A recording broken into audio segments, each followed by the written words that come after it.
Hello and welcome to English 2. I'm your online teacher, Miss Abear. We have been digging into rhetoric, word choice, and how all of those elements work together to develop ideas and claims.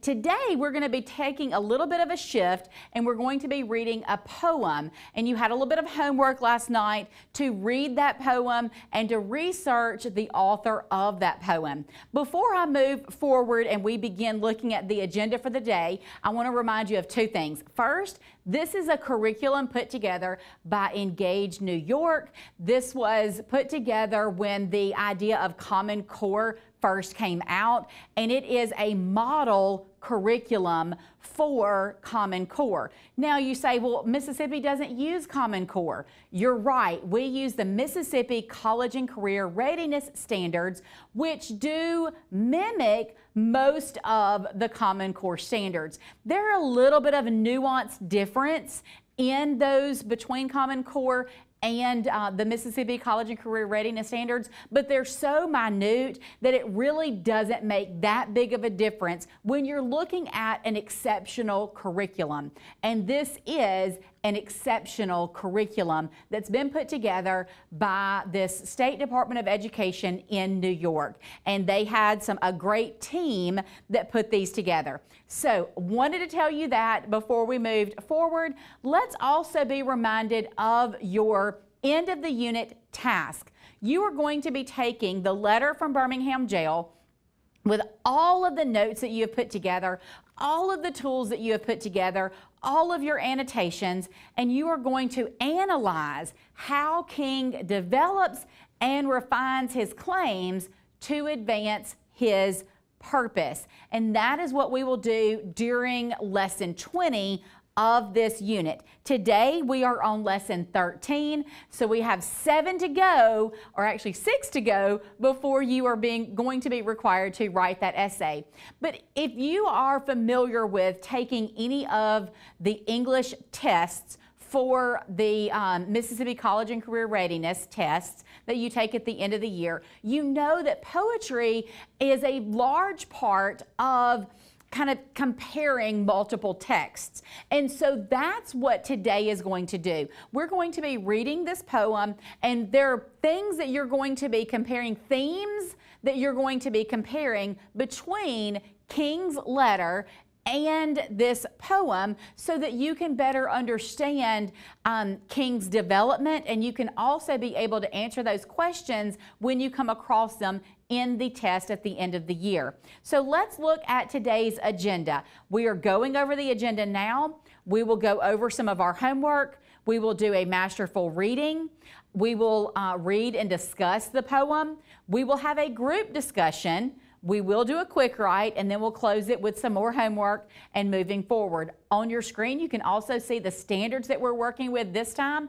You can see the difference between the standards we worked with Dr. King's letter, and these standards are the RL, which stands for Reading Literature, and the RI standards are what we were using to look at Dr. King's letter. RI stands for Reading Informational Texts. So reading information versus reading literature. The standards are almost identical side by side. However, there are a couple of extra things that we will do in literature that we won't do in information, and a couple of extra things that we'll do in information that we won't do in literature. So there are a couple of little differences, but I wanted to point those out.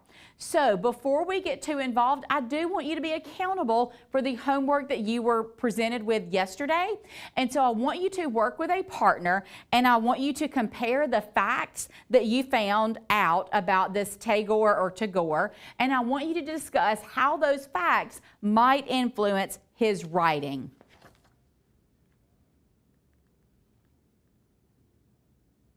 Great job. I'm going to put some of the information that I learned on the board. If you don't have the information, write down or jot down some of these additional facts about this writer. Okay, Mr. Tagore or Tagore was an Indian poet who lived from 1861 to 1941. At that time, India was ruled by the British Empire and Indians were discriminated against. So he might have been influenced by experiences of bigotry and prejudice. Tagore he participated in the Indian national movement and was a friend of Gandhi, the political father of modern India. He was also knighted by the British government in 1915, but returned the honor a few years later as a protest against British policy in India. He may then have written about India's struggle for independence.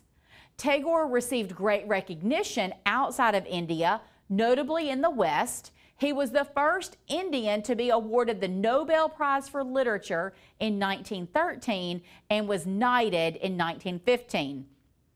He also translated many of his own poems, including Freedom, from the original Bengali into English, which was not his first language. This may have influenced his writing by placing him in between two different cultures. Although Tagore was primarily a poet, he also wrote in many genres and also created drawings, paintings, and songs for which he wrote the music himself.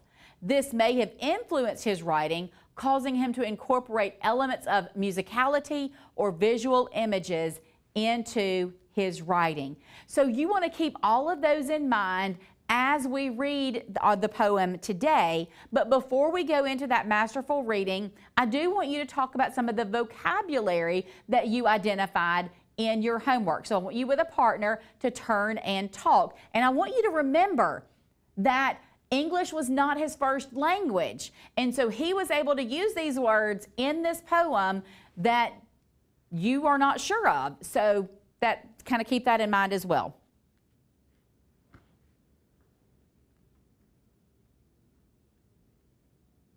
Good job. I loved the different definitions that you guys were discussing. I'm not going to post those words on the board because those are going to be individual to each one of you. You're not all going to identify the same words, and so I want to keep the momentum of this lesson. So now we are going into our masterful reading, but I have a little bad news.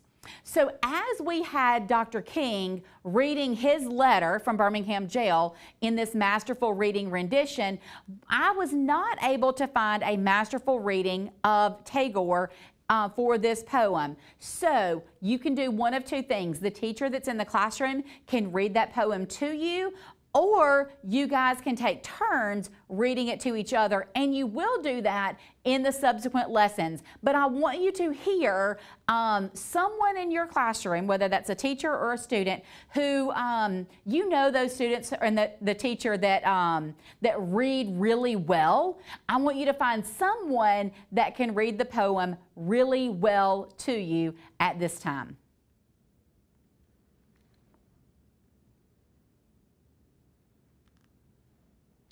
Fantastic job. Now, with a partner, I want you to answer the two questions. What word does the speaker use at the beginning of each line? And then how does Tagore draw attention to this word throughout the poem?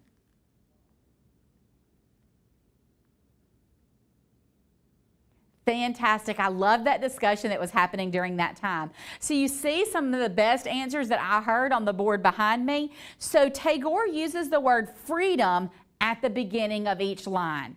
And then he draws attention to it through its placement at the beginning of each line and by capitalizing it. He also uses alliteration, for example, freedom from fear, to draw attention to this word.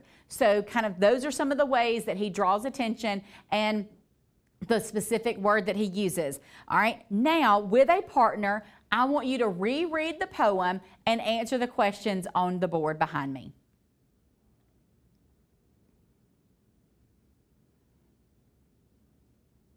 Fantastic job. Now, I want one person from each partnership to take a second, choose, actually I'm going to let the teacher choose which question you're going to answer and discuss with the class. I'm going to put the best answer on the board behind me, but I want that discussion to happen. I want each partner group to read the question or one of the questions and you guys' response as well as the best response.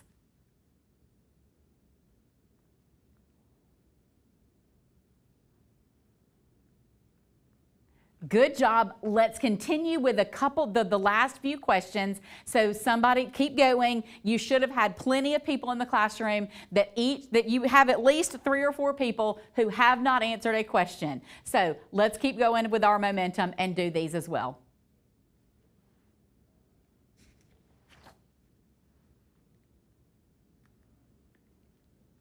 Fantastic job. Okay, now I want you to get it with a small group and I want you to pull out your notes from Dr. King's speech as well as the notes that you just finished for this poem, Freedom. And I want you to answer the questions that are on your board in preparation for today's quick write.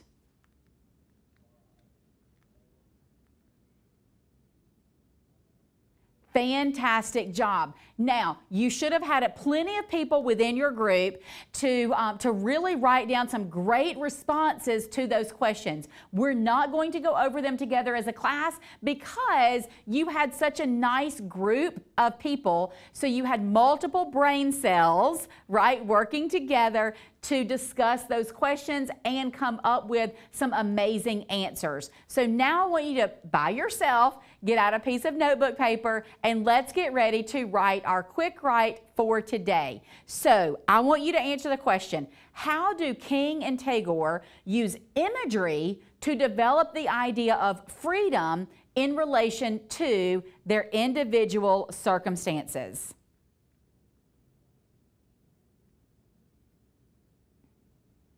I cannot wait to read those.